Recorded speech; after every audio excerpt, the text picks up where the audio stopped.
Assalamualaikum warahmatullahi wabarakatuh. Alhamdulillahirabbil alamin. Bertemu kembali dengan saya Ratna Haryaningsih di channel Ngaji Bareng 04. Pada pertemuan kita kali ini kita akan melanjutkan mengurai hukum-hukum tajwid yang terdapat pada surah Al-Maidah ayat 97 bagian kedua. Disimak sampai akhir karena nanti di ujung akan ada pertanyaan seputar tajwid dan jawaban pertanyaan hari kemarin akan ditemukan pada menit ke A'udzu billahi minasy syaithanir rajim. Bismillahirrahmanirrahim. Dzalika, hukum tajwidnya adalah mad tabi'i muqaddar, sebab ada huruf dzal yang harokatnya fathah panjang. Maka cara bacanya adalah dzal ini kita panjangkan 2 harokat saja. Dzalika lita'lamu. Hukumnya adalah mad jaiz munfasil, sebab ada mad tabi'i yang bertemu dengan hamzah pada 2 kata. Mad tabi'inya adalah waw sukun didahului harokat dhammah terdapat pada kata pertama yaitu lita'lamu. Sedangkan hamzahnya adalah a terdapat pada kata kedua yaitu anna. Maka mimnya dipanjangkan boleh 4 boleh 5 harokat. Lita'lamu anna. Huruf nun dihukumi dengan gunnah musyaddadah sebab nun bertasydid. Cara membacanya adalah didengungkan. Bunyi n tahan sampai ada suara masuk hidung kurang lebih 2 harokat. Annallaha.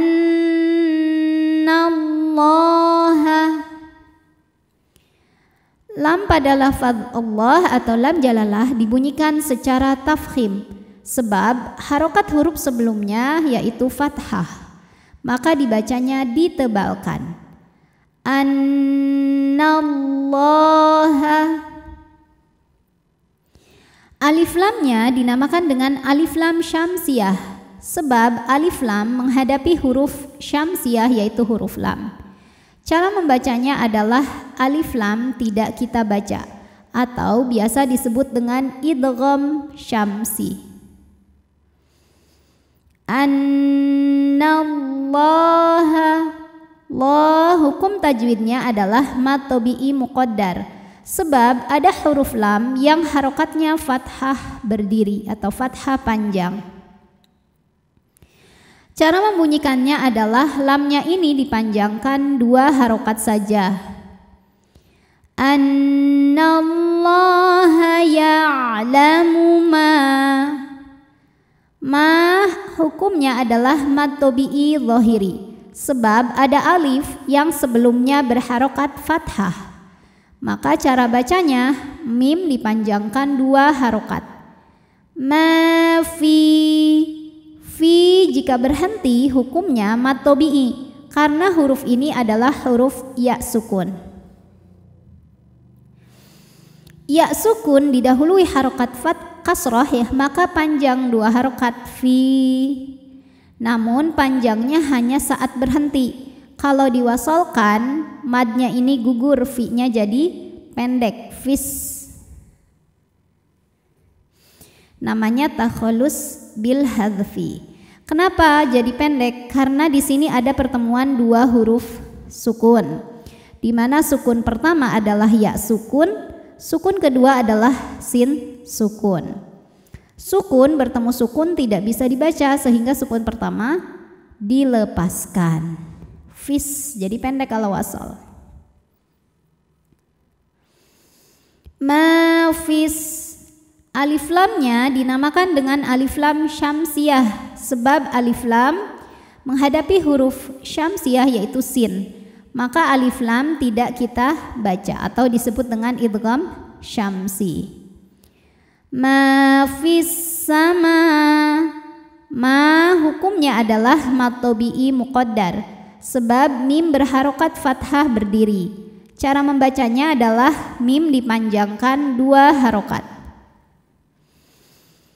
Ma fis sama wa juga sama hukumnya mad tabi'i muqaddar, sebab wawunya berharokat fathah berdiri.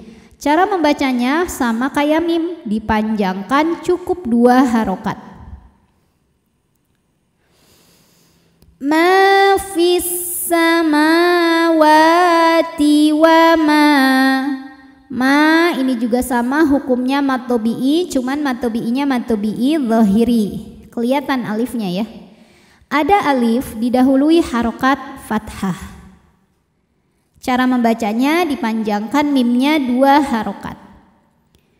Wa ma fi, jika berhenti di fi hukumnya adalah mad tabi'i karena ada huruf ya sukun didahului harokat kasrah. Maka fi ini panjangin 2 harokat kalau berhenti. Fi. Namun jika diwasolkan madnya gugur, namanya takhallus bil hadfi. Kenapa? Karena di sini ada pertemuan 2 sukun. Sukun pertama ya sukun, sukun kedua lam sukun. Sukun bertemu sukun tidak bisa dibaca sehingga sukun pertama dilepaskan kalau wasal. Fi-nya pendek, fil. Wa ma fil. Alif lamnya dinamakan dengan alif lam qamariyah sebab alif lam menghadapi huruf qamariyah yaitu hamzah ini ya, alif dengan harokat fathah hamzahnya. Maka lam ini dibunyikan dengan terang atau jelas, izhar qamari. Wa ma fil ard. Huruf ra dibunyikan secara tafkhim karena huruf sebelumnya berharokat fathah.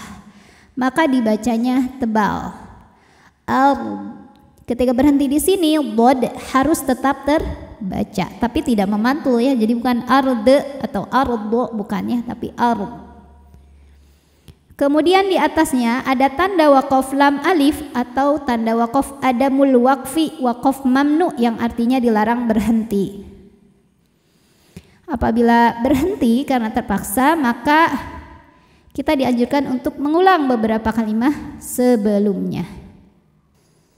Wa ma fil ardi wa anna. Ada hukum gunnah musyaddadah atau wajibul gunnah atau gunnah aja ya, atau nun musyaddadah. Karena nun ada tasydidnya. Cara membacanya adalah berdengung. Wa anna allaha, Allah ini lam jalalahnya dibaca secara tafkhim karena harokat huruf sebelumnya fathah. Cara bacanya adalah tebal. Wa annallaha. Alif lamnya dinamakan dengan alif lam syamsiyah sebab alif lam menghadapi huruf syamsiyah yaitu lam. Maka alif lam tidak kita baca atau disebut dengan idgham syamsi, dimasukkan langsung ke lam berikutnya. Wa annallah mad tabi'i muqaddar sebab lam berharokat fathah berdiri. Cara bacanya lam dipanjangkan 2 harokat. Wa annallaha bikulli syai ada harfulin sebab ada ya sukun didahului harokat fathah. Cara bacanya dilunakan atau dilembutkan. Syai'in in ada hukum izhar halqi karena ada tanwin kasrah menghadapi huruf halqi atau huruf tenggorokan yaitu ain. Maka tanwin dibaca dengan jelas. Syai'in alim. Lim hukum tajwidnya adalah mad arid li sukun. Karena mad tabi'i ketemu sama huruf yang disukunkan karena waqaf.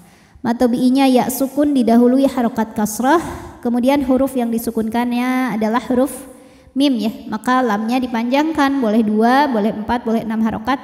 Asal harus konsisten, harus sama dalam sekali bacaan. Alim. A'udzu billahi minasyaitonir rajim. Bismillahirrahmanirrahim. Dzalika lita'lamu annallaha ya'lamu ma fis samawati wa ma fil ardh. Annallaha ya'lamu ma fis samawati wa ma fil ardi wa annallaha bikulli syai'in alim. Pertanyaan tajwid hari ini, sebutkan nama tanda wakaf ini dan bagaimana apabila kita menemukan tanda wakaf ini. Shadaqallahul azim. Wabillahi taufiq wal hidayah. Wassalamualaikum warahmatullahi wabarakatuh.